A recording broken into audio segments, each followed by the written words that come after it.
On November 22, 1963, President John F. Kennedy arrived in Dallas, Texas. By the end of the day, he would be dead. But what exactly went down on the last day of JFK's life? In November 1963, President Kennedy was beginning to campaign for the 1964 election. To that end, he planned a 5-city trip across 2 days in Texas. With the help of his Texan Vice President Lyndon B. Johnson, Kennedy had been able to win the Lone Star State in 1960, albeit barely. More recently, JFK's policies had sparked chaos within the Texas Democratic Party, spurring him to take a trip to keep Texas blue. Just before midnight on November 21st, JFK and his wife Jackie arrived in Fort Worth. The next morning, he delivered a speech at a breakfast at the Chamber of Commerce. This is a very dangerous and uncertain world. We would like to live as we once lived, but history will not permit it. Jeb Byrne, a political appointee working in the General Services Administration since Kennedy took office, was sent ahead to make the preparations for the Fort Worth breakfast. He wrote in 2000 that the White House had questioned the trip's effectiveness because of the disconnect between the Kennedy administration and Texas Democratic Party. Byrne recalled, the animosity between Senator Ralph W. Yarborough and the state's 2 other leading Democrats, Governor John B. Connally and Vice President Johnson, was well known. But Kennedy decided to make the trip despite any misgivings he had about factionalism. Still, the Chamber of Commerce breakfast went off without a hitch, and Kennedy spoke at length about the nation's future. It would be his final speech.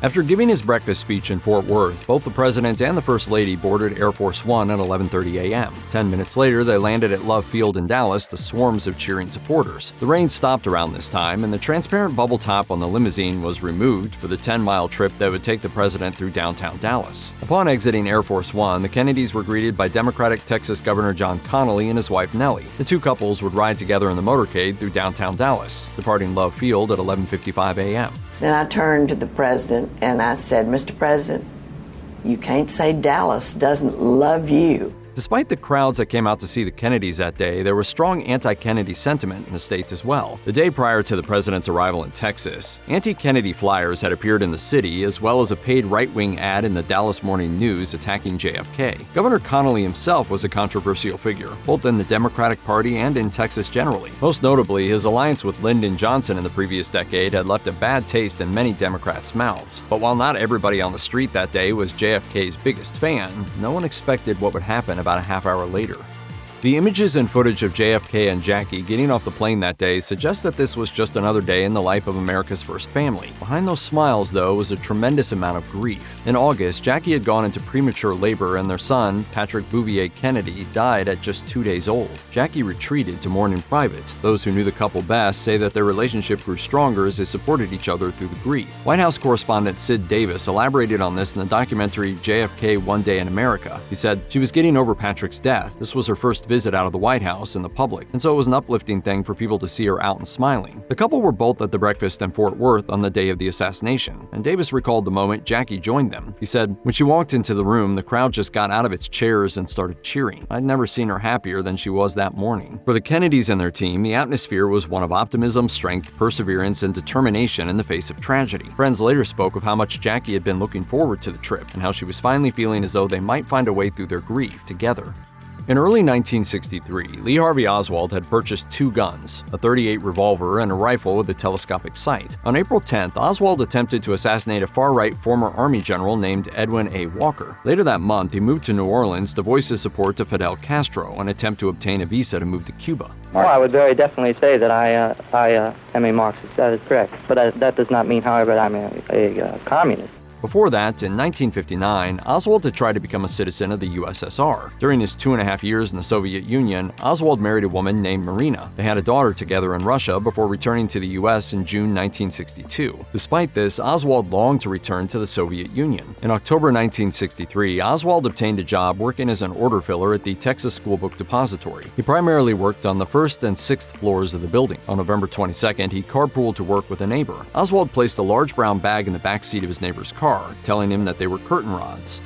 About 150,000 people stood along the 10 miles of road between Love Field and the Dallas Trade Mart, all hoping to see President Kennedy and the First Lady. In the car with them were John and Nellie Connally. The first couple made their way onto Main Street at 12:21 p.m. At 12:30 p.m., as the motorcade passed by the Texas Schoolbook Depository, 3 shots were fired from a 6th-floor window. 2 of the 3 shots hit both President Kennedy and Governor Connally. As the motorcade sped away from the scene, JFK crumpled against Jackie. In an interview years later, U.S. Secret Service agent Clint Hill discussed the events of that day. He said that President Kennedy had requested that the Secret Service not surround the vehicle, as he did not want there to be any separation between him and the people. So as a precaution, the driver drove away from the right side of the street, where President Kennedy was seated. Because of this, Hill was more attentive to First Lady Jackie Kennedy, as she was closer to the crowd and therefore faced greater risk of harm. I tried to do the best job I could.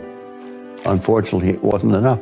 One other person was hit by a bullet in Dallas that day. James Tague was on his way to pick up his girlfriend for lunch when he found himself in Dealey Plaza. At first, he thought he'd heard firecrackers going off in the square before realizing that someone was firing a gun. He later told NBC, "I was sprayed. Debris hit me in the face. Broke the skin maybe in 3 or 4 places. A drop of blood in each place. Nothing serious."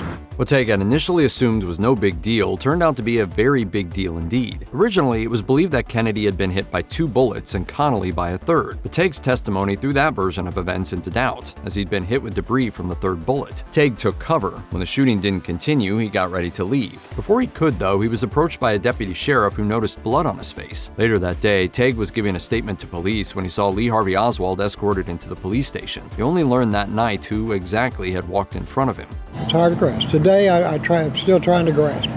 As the motorcade rode off to nearby Parkland Memorial Hospital, Lee Harvey Oswald began to make his way out of the Texas School Book Depository. He was immediately stopped by 2 officers. They recognized Oswald as an employee and released him, not suspecting that he had been the killer. On the ground, the witnesses of JFK's assassination were left in a state of horror and confusion. James Tague told ABC News, "I wondered what had just happened, and a man in a suit who turned out to be a deputy sheriff in plain clothes ran up and asked what had happened. Across the street, people were sobbing. His head exploded. The policeman said, 'Whose head?' It was the president's." Another witness was the second lady, Lady Bird Johnson, who was riding in a car behind the president. In an audio diary from the National Archives, Lady Bird had this to say about her immediate reaction to the gunshots. "There had been such a gala air that I thought it must be firecrackers or some sort of celebration. Then in the lead car, the Secret Service men were suddenly down. I heard over the radio system, 'Let's get out of here.'"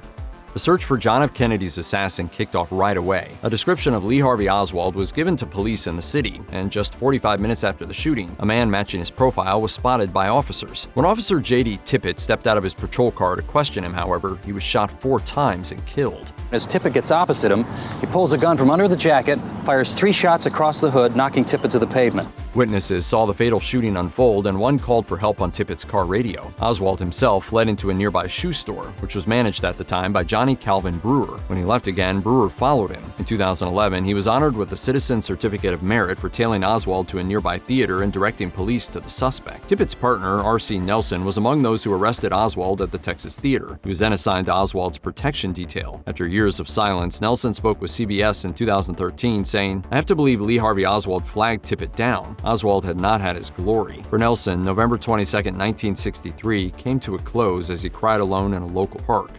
JFK's companions didn't have to travel far to find him medical care after he was shot. Parkland Memorial Hospital was about 4 miles away, and they arrived at 12:38 p.m. One of the first to see him was a third-year medical student named Lawrence Klein. It was Klein who escorted the president into Trauma Room 1 and who paged other doctors, many of whom were unaware of what was going on. Dr. Robert McClellan was also in the ER that day. They've called from the emergency room, said that they're bringing President Kennedy in. He'd been shot. Parkland is associated with the medical college at the University of Texas Southwestern. That meant that there were many medical students there that day. Jed Rosenthal was another. Rosenthal remembered walking past the president's car and seeing the red roses that Jackie Kennedy had been holding in the back, still in a bouquet. Others spoke of seeing Jackie in the emergency room. As one team tended to the injured Governor John Connally, another hooked JFK up to an EKG meter. There was no reading. It was W. Kemp Clark, MD and head of neurosurgery, who determined that the head wound was fatal, but Jackie requested a delay in declaring a time of death. Surgical Chief Resident Ronald Coy Jones, MD, would later say, "At that point, Mrs. Kennedy said she didn't want the president pronounced dead until a priest arrived. She was almost always with us, only feet away from her husband." At 12:45 p.m., Dan Rather of CBS called Parkland Memorial Hospital. The doctor who answered told him that he believed Kennedy was dead. At 12:58 p.m., Father Oscar Huber arrived at Parkland Memorial Hospital to give JFK his last rites. 2 minutes after the priest's arrival, at the exact time President Kennedy was supposed to give a speech at the Dallas Trade Mart, he was pronounced dead. Between 1 p.m. and 2 p.m., the country received the earliest reports that President Kennedy had been shot in Dallas. Meanwhile, Lee Harvey Oswald attempted to evade the law enforcement officers mobilized supplies to find the shooter. Between 1:12 p.m. and 1:22 p.m., Oswald's rifle and the empty round shells were discovered on the 6th floor of the book depository. While the press continued to hound the Parkland staff about news of Kennedy's health, Oswald slipped into the Texas Theater in Oak Cliff, where he would be arrested at 1:50 p.m. Asked him, did he know why we'd arrested him, and he said, I haven't done anything I should be ashamed of. Few outfits are as instantly recognizable as the pink Chanel suit that Jackie Kennedy was wearing when JFK was assassinated. Jackie was not only wearing it when he was shot, but she actually refused to change until she was back at the White House at around 4 a.m. on November 23rd. John had chosen the suit for the trip, saying it was the perfect mix of simple, classy, and stylish. When she returned to Air Force One after the shooting, Jackie washed blood from her face. In a later interview with Life magazine, she said, "1 second later I thought, why did I wash the blood off? I should have left it there, let them see what they've done." That's why Jackie refused to change into the fresh clothes that had been prepared for her, and it was also the reason she allowed photographs of her to be taken that day. Historian Steve Gillian explained to People magazine just what those images meant, saying, "Despite these horrible circumstances, she was willing to stand for a photo because she understood what it meant for the nation to have continuity in government. She understood that she had a role to play in helping the nation transition to a new president." Today, the pink suit is kept at the National Archives. Instructions from the Kennedy family specify that it is not to be displayed until at least 2103, and only if permission is granted by the family's descendants. Despite the chaos and tragedy of the early afternoon of November 22nd, Vice President Lyndon Johnson was sworn in as President of the United States just 99 minutes after Kennedy was pronounced dead. With him were the newly widowed Jacqueline Kennedy and the new First Lady, Lady Bird Johnson. Lady Bird recalled the car ride to the hospital immediately following the shooting. Referring to a Secret Service agent accompanying them, she explained, "Rufus Youngblood vaulted over the front seat on top of Lyndon, threw him to the floor and said, 'Get down.' Senator Yarborough and I ducked our heads. The car accelerated terrifically fast. We pulled up to a building. I looked up and saw it said hospital." She and the other passengers were moved into a room protected by the Secret Service. Lady Bird recalled her husband remaining calm and asking her to check on Jackie Kennedy and Nellie Connolly, the latter of whom had been a family friend since the late 1930s. As soon as Johnson learned that Kennedy had died, he left the hospital and made his way to Air Force One, as he no longer felt safe in the city. Although he'd technically become Commander-in-Chief at the moment of Kennedy's death, Johnson decided to take the oath of office on Air Force One to give the nation a sense of cohesion and unity. In the age of social media, news of an assassination attempt on the President of the United States would spread across the world in mere seconds. Impressively, though, news of the shooting of JFK was reported throughout Texas and the rest of the nation in a matter of minutes. This is from the United Press from Dallas.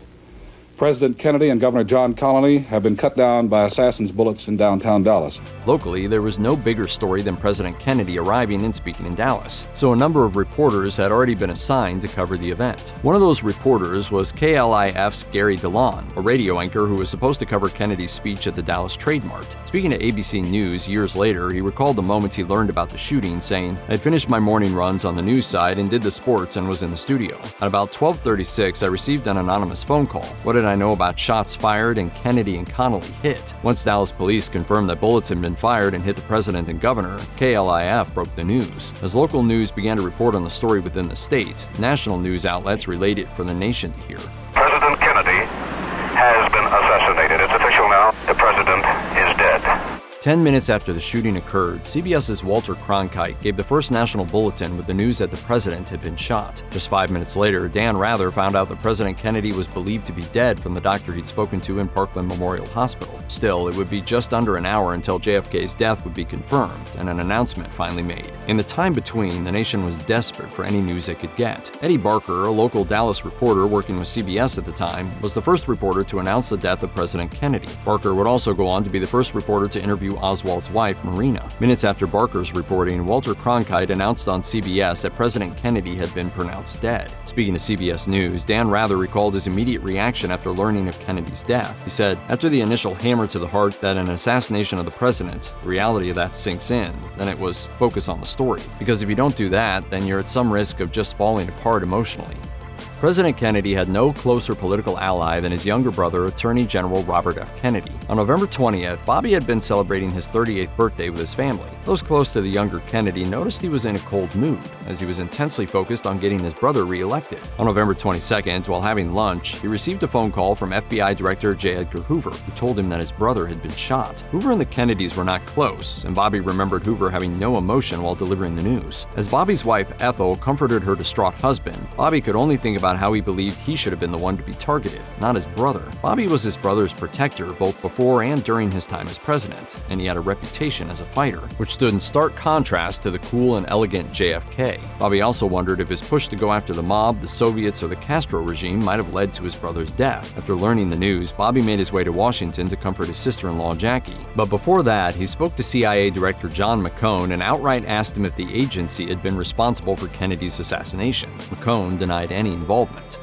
After he was captured, Lee Harvey Oswald spent the rest of November 22nd being processed and interrogated by police and federal agents. In fact, Oswald spent the short remainder of his life in the headquarters of the Dallas Police Department. Notably, he was originally picked up not for Kennedy's assassination, but for the death of Officer J.D. Tippit. Has the gentleman been identified? Yes, sir. He's been identified for killing the officer. Right. Has any identification been attempted for the killing of the president? Not yet. Not yet. Dallas homicide detective Jim Levell recalled interviewing Oswald and receiving a strange answer when he asked if he'd shot Tippit. Levell explained that his suspicions were aroused when Oswald insisted that he hadn't shot anybody. Usually when they would talk to him about the shooting, they would say, I didn't shoot the policeman or I didn't shoot the cop. Oswald would eventually be charged and interrogated for both the murders of President Kennedy and Officer Tippit. Levell was handcuffed to Oswald as he was being transferred to jail 2 days later. No other person was closer to Oswald when he was fatally shot by Jack Ruby.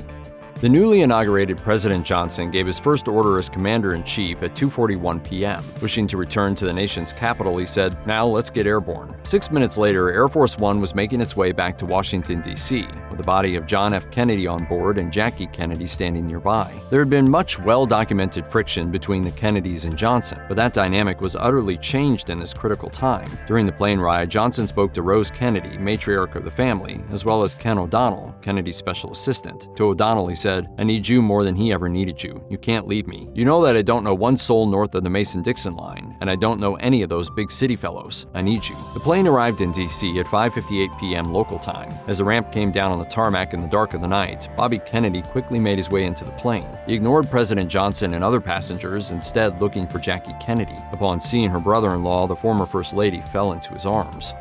Hashing out a timeline of JFK's assassination can be a little difficult, and it wasn't until 2012 that we got a true picture of how chaotic and difficult that day really was. This was thanks to a newly released version of a 142-minute recording made on the flight from Dallas to Washington, D.C. One of the conversations heard on the tape is between now President Lyndon B. Johnson and JFK's mother, Rose Kennedy. Johnson can be heard saying, "I wish to God there was something that I could do, and I wanted to tell you that we are grieving with you." Rose Kennedy gave her thanks before ending the call. In a 1973 interview with the BBC, she said that when she'd first heard the news, she'd hoped for the best. Rose said, "I'm an optimist. When I first heard it, I thought maybe it was just an accident or a slight sort of thing. But then Bobby telephoned and said it was serious, and then events moved very quickly." Rose was at her Hyannisport home when she learned that her son was dead. In another 1973 interview, she revealed that she decided to head to the beach and take a walk. There, she tried to battle her grief and come to terms with the knowledge that not only had she lost another child, but that she would need to be a source of strength for her family in the days ahead.